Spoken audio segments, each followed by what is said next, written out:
The war between Ukraine and Russia continues on the front lines as well as in the international diplomatic arena.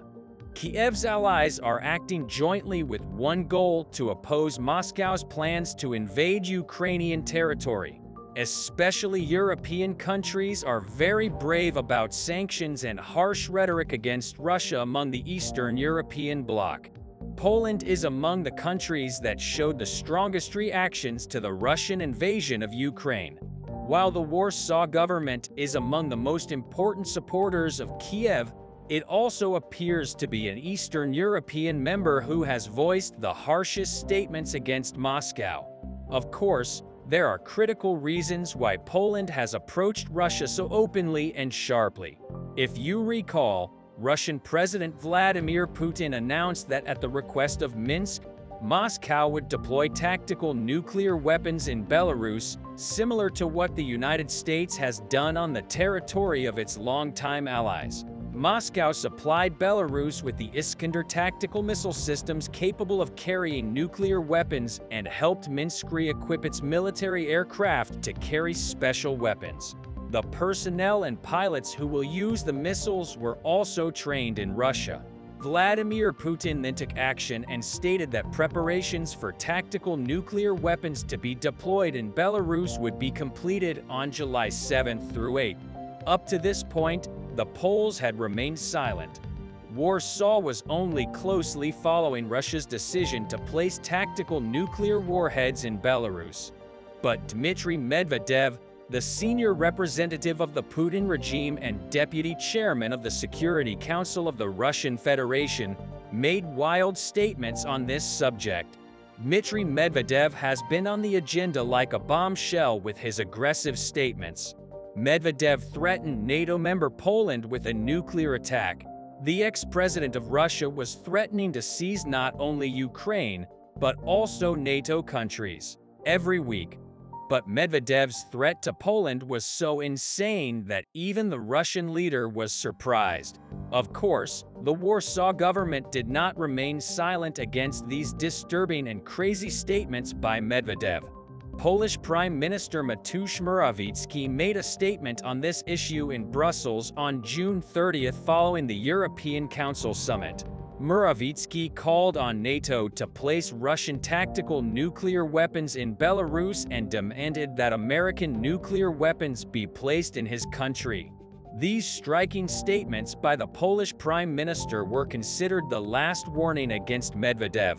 Mateusz Morawiecki does not want to sit idle in the face of Putin's threats.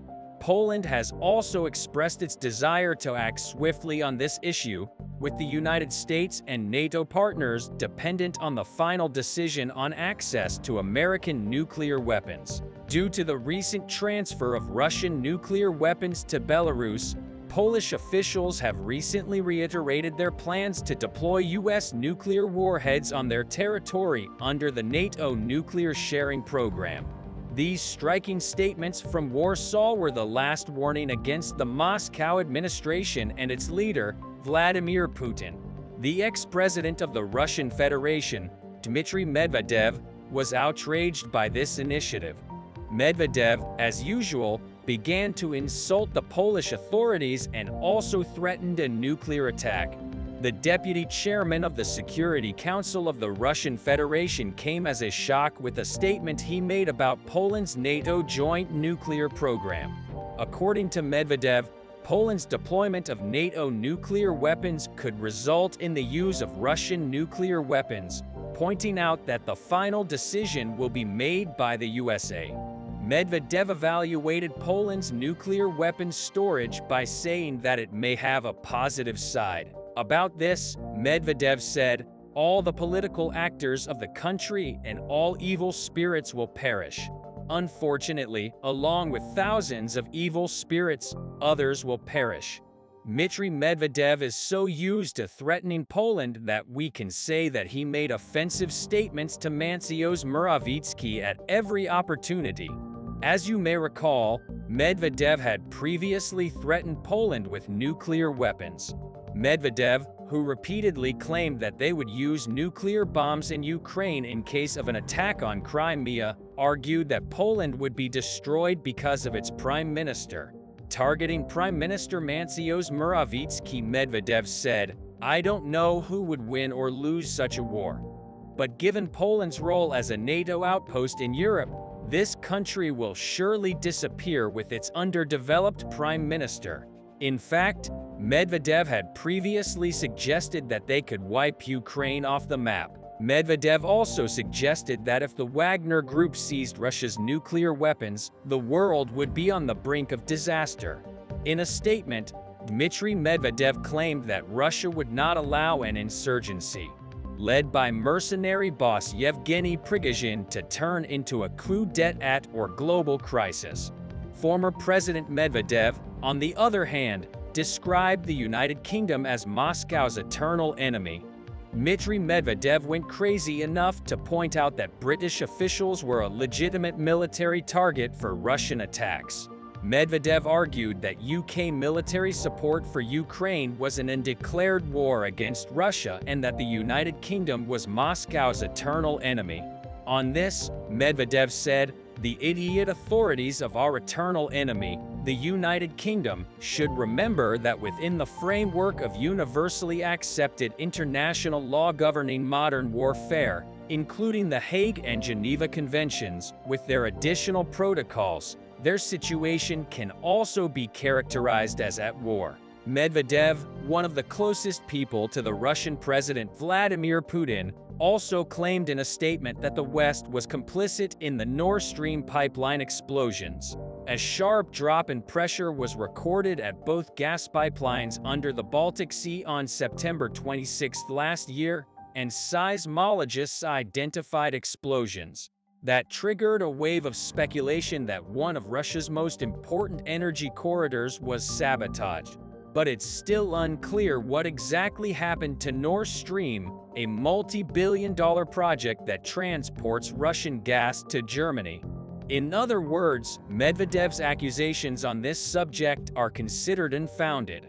Medvedev, vice chairman of the Russian Security Council, said judging from the proven complicity of Western countries in blowing up the Nord Streams, no restrictions, not even moral ones, that would prevent us from destroying our enemies. Cable communications on the ocean floor would be left. Some US and European officials initially suggested that Russia had blown up its own pipelines, a comment denied by President Vladimir Putin. Russia has repeatedly claimed that the West was behind the Nord Stream explosions, particularly the United States and the UK, which denied any involvement. On the other hand, an unidentified blogger claimed in a previous post that the divers belonging to the US Navy destroyed the pipelines with explosives on the orders of President Joe Biden. The White House dismissed it, calling it completely false and purely fictional. But Russian officials and Medvedev agree that these claims are completely true. In fact, Medvedev thinks that there is no need for research on the subject.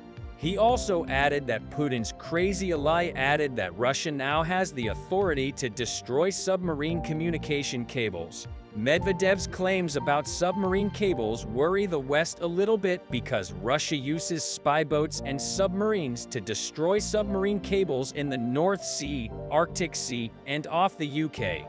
Also, the intelligence chief of the NATO military alliance warned that Russia could sabotage submarine cables to punish the West for supporting Ukraine. In short, Russia is playing all kinds of games to make its invasion of Ukraine successful. But powers such as the USA, Europe, NATO, and the EU are taking a common stand against these plans of Moscow. As we mentioned in the video, Poland showed us one of the most important examples of this. In the coming days, tough sanctions and decisions against Russia are expected from other European countries and the USA. The reason for this is that Dmitry Medvedev still maintains his post in Russia. There are some regions in the world that have not lost their importance throughout history. The Baltic Sea and the surrounding region is one of them. The Baltic Sea is the scene of important struggles today, as it was in the past. The tension of the war between Russia and Ukraine is deeply felt in the Baltics. Russia's aggressive behavior in the Baltic Sea triggers NATO and Scandinavian countries. In particular, NATO, Baltic and Scandinavian countries are taking a hard line against Russia and maximizing military measures with Russia's aggressive attitudes and NATO's critical steps. The water of the Baltic is getting very hot in international airspace over the Baltic Sea. The aggressive behavior of the Russians is not approved by many countries. However, one Russian violation is stopped regularly, even almost daily. The activities of Russian jets and spy planes over the Baltic Sea were blocked by the Royal Air Force the other day. Russian intelligence planes are deployed to absorb enemy communications and signals for analysis by the Kremlin. Royal Air Force Typhoons took off from Amari Air Base in Estonia to visually identify the large number of Russian aircraft flying over the Baltic Sea. Royal Air Force Typhoons intercepted Russian warplanes flying close to NATO airspace. Typhoon warplanes deployed at NATO's Baltic air policing mission intercepted an An-72 Kohler and two Su-27 flanker Bs. Russian aircraft remained in international airspace. According to the Royal Air Force, Russian planes flew safely and temporarily. Typhoons returned to Amari Air Base to continue NATO's air policing mission. Russian planes frequently tried to violate the airspace over the Baltic Sea. This violation of the Russians is prevented by NATO planes. Earlier this month, the Russian Tu-142 Coulombs patrol aircraft flew off the Scottish coast.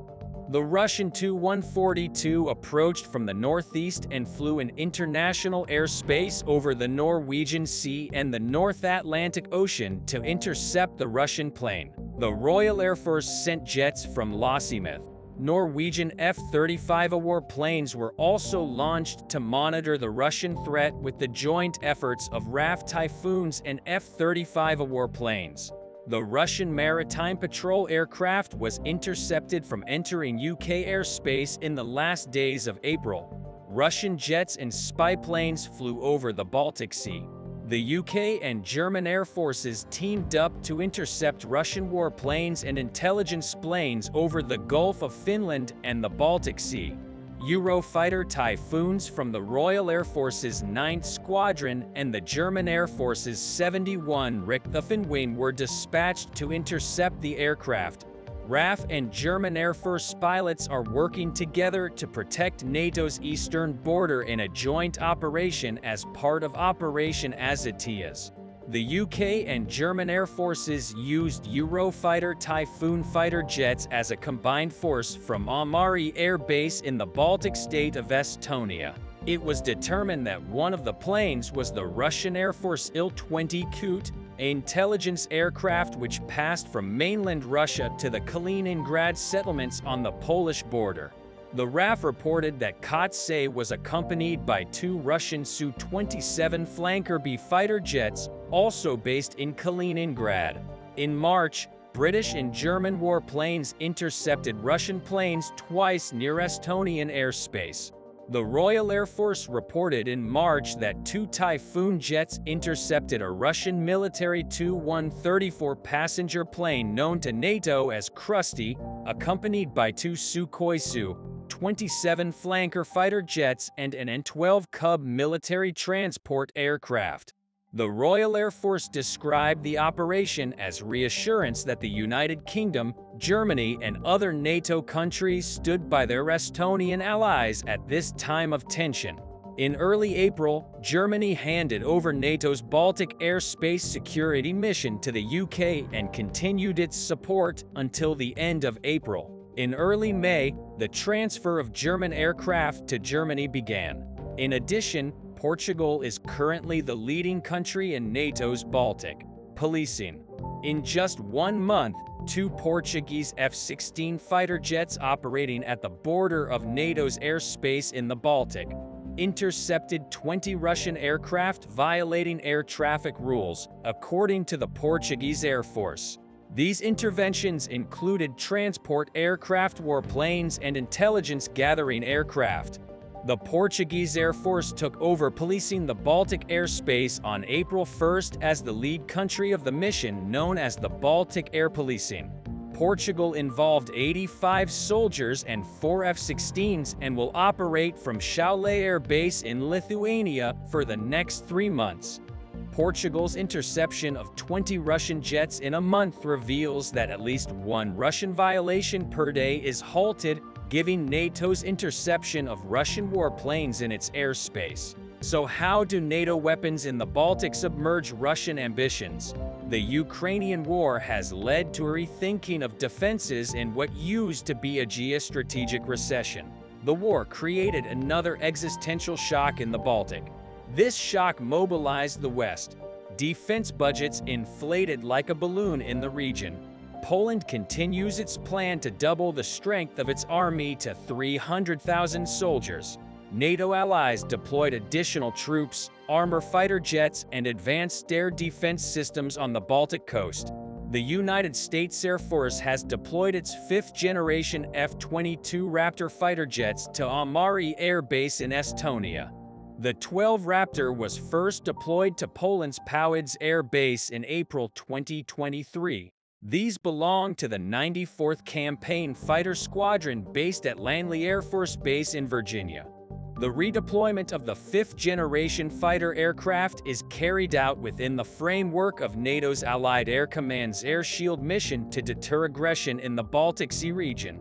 The operation was described as an agile combat recruitment deployment. The Agile Combat Recruitment Doctrine means that pilots and technicians can quickly disperse across the country if their home bases are compromised. Such deployments train aircrew to operate with minimal infrastructure. Scattered operations allow an air force to complicate enemy targeting in wartime by duplicating the location of operations and using civilian airfields or improvised road bases. With the looming turn of high-intensity warfare and possibly observing the situation in Ukraine, the Western armed forces have taken a renewed interest in the Cold War-era concept. In early May 2023, United States Air Force Special Operations Command made history by successfully landing an MQ-9 Reaper drone on a highway for the first time during Agile Car exercise. NATO weapons consolidated its dominance over the Baltic Sea. These weapons prevented Russian warplanes and jets from operating in and around the Baltic. President Vladimir Putin's Baltic ambitions were undermined. Finally, with Finland joining NATO, the alliance's forces will be able to more easily monitor and control the critical sea lines of the Baltic Sea. The Baltic states, as well as Bornholm and Gotland in the central Baltic Sea, are becoming increasingly important from a strategic point of view for Russia's access to the Kaliningrad enclave. Gotland will facilitate NATO's potential control of the Baltic Sea region, while Kaliningrad will become a burden for Russia, a country whose fleet does not have free access to its bases, and sea lions cannot be a naval power. Under the Maritime Convention Act of the International Maritime Organization, a subsidiary of the United Nations, Russia has the legitimate right to use vital maritime communication lines in the Baltic Sea to its territory. But this can change dramatically in the event of an armed conflict. In addition to Finland's accession to NATO, other developments and constellations in the Baltic Sea region may precipitate tensions between NATO states and Russia. Western sanctions on Russia restrict the transit of goods to Kaliningrad and St. Petersburg. The continuing and increasing military support of the West to Ukraine is also coordinated and supported through the Baltic states. The U.S. is deploying more weapons, systems in the region, and expanding bilateral cooperation with Norway, among others.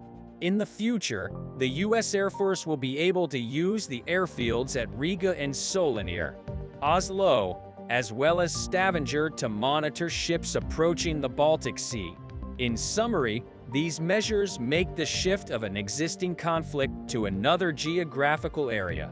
seem like a realistic scenario. It's only a matter of time before the war between Russia and Ukraine foams up in the Baltic Sea. However, the USA and other NATO allies are working to eliminate this possibility with all their strength. We will be here to share with you the global effects of the Ukraine war. It is not a secret that the main direction of the Ukrainian counteroffensive is planned to be southern Ukraine. Nonetheless, it is also clear that this is not where the first, second, and maybe even third diverting attack will be conducted. If you look at the map of fights, we can see that almost all engagements are currently taking place around Bakhmut. But as the battle for Bakhmut is near the end, Ukrainians will likely try to fix this enormous amount of Russian troops in the east and prevent them from relocating their forces to the south. The analysts on both sides are speculating that the next big battle will likely take place a bit north of Bakhmut. Siversk is one of the 3 towns that made up the formidable Siversk-Soledar-Bakhmut defense line. Despite the fact that Siversk was considered the weakest spot in this defense, it turned out to be the last stronghold on this line. The Trillianussians failed to approach after multiple attempts to penetrate the line. The key to Ukrainian success here once again lies in clever leveraging of the local geography. As you can see, Ukrainians are controlling the hills, and on top of that they are hiding their artillery behind the hills. Conveniently, such positions are not only good for defensive but also offensive efforts. In fact, the tide had already shifted in April as Russians started digging trenches and raising the alarm about the suspiciously high number of Ukrainian tanks in this direction. The heaviest clashes are taking place between Bilohorivka and Rivka. Bilohorivka has been one of the biggest Russian graveyards already for a year. Last year in May, Russians tried to cross the Seversky Donets River and assault this village multiple times. Ukrainian artillery destroyed the Russian assault units every single time, and after a month of effort, this direction was abandoned. Today, Russians are attacking not from the north but from the south. But so far, these efforts have been unsuccessful as well. Recently, Russian forces relocated thermobaric artillery systems to this direction and managed to capture an isolated water pumping facility. But this is the furthest they advanced because the main Ukrainian positions are located on the hills. While Russians are trying to undercut Bilohorivka from the south, Ukrainians are trying to undermine Russian offensive efforts by assaulting their positions near Zolotaye Rivka. For these purposes, Ukrainians relocated their tanks in this direction and started breaching one Russian position after another. The main objective of these attacks was to eliminate the bulge between Verkhny, Kamiansky, and Bilohorivka and ideally create the same bridgehead between Bilohorivka and Zolotarenko. Shortly, the Ukrainian 54th Mechanized Brigade released a video of how they assaulted Russian positions in the 3 lines to 6 kilometers west of Zolotaye Rivka, while being under the fire of anti-tank missiles. The Ukrainian tank operators showed extremely high levels of skill as they approached the trench from the low ground to keep low profile, used the trees as distractions, and constantly moved to complicate aiming. Such efforts paid off very quickly as Ukrainians dodged a Russian missile flying less than 1 meter away from the tank. After successfully establishing control over all 3 lines, the front moved towards the most challenging terrain and the most fortified Russian positions, the so-called Cyclopes. Ukrainians took time to prepare and conducted storming in several stages. During the first stage, Ukrainians imitated a big attack to force Russians to send their reinforcements. When the drone operators spotted moving Russian forces, Ukrainians disengaged and changed their focus on eliminating this group, while the drone operator and mortar crews coordinated to strike Russians with mortars. Ukrainians on the ground used grenade throwers to increase efficiency. Russians did not manage to get to the trenches on time, and one by one, the whole unit, consisting of 10 troops, was successfully eliminated. During the second stage of the operation, Ukrainians switched from mortars and grenade throwers to artillery and drone strikes. The main job of the artillery was to hit the bunker, while the main job of the drone operators was to target Russians in the trenches more precisely. After 7 direct hits and a successful whooping of a grenade inside the bunker, the Ukrainian assault unit received a green light to approach the Russian position. During the third stage of the operation, Ukrainians entered the trenches with no hurdles and started storming the bunker. It turned out that several Russians inside were still alive, and they used very convenient firing positions to prevent Ukrainians from getting around them. Trying to enter the bunker directly would also be suicidal. Russians tried to leverage the strength of their position and even made a counterattack, which almost got them killed. Realizing their mistake, they got back to the bunker and continued holding an all-round defense. Shortly, Ukrainians ran out of grenades, and despite outnumbering the Romanian Russians 4-1 and already eliminating 17 out of 21, Russian troops decided to retreat in order to avoid unnecessary losses and come back later. In the face of such devastating attacks she started hastily building new strongpoints in front of Lysychansk. Many Russian sources also raised the alarm about the fact that over the last week, Ukrainians have gathered up to 30 tanks in this direction. As the weather gets warmer and drier, the conditions for a mechanized assault become more and more suitable. The head of the Wagner forces, Prigozhin, said yesterday that he believes that Ukraine has already begun its counteroffensive and cited an increase in Ukrainian activity in the east. Prigozhin also claimed that Wagner's flanks, currently held by conventional Russian airborne troops, are not as prepared as he would have wished. Some analysts estimate the probability of the breakthrough here as very high because Ukrainians are holding the high ground. From here, Ukrainians can open at least 3 lines of attack towards Lysychansk, the oil refinery, and Berestovo. If this series of attacks is successful, Ukrainians open the gate to move down on Soldau and in the rear of the Bakhmut group, which would likely be accompanied by an attack from the south. This would put Russians in an incredibly inconvenient position, as they would either need to leave Bakhmut or relocate even more forces to the east to stabilize the situation. Stabilization of this front would necessarily come at the expense of other fronts. Drain the reserves and fix the troops set in perfect conditions for delivering the main blow.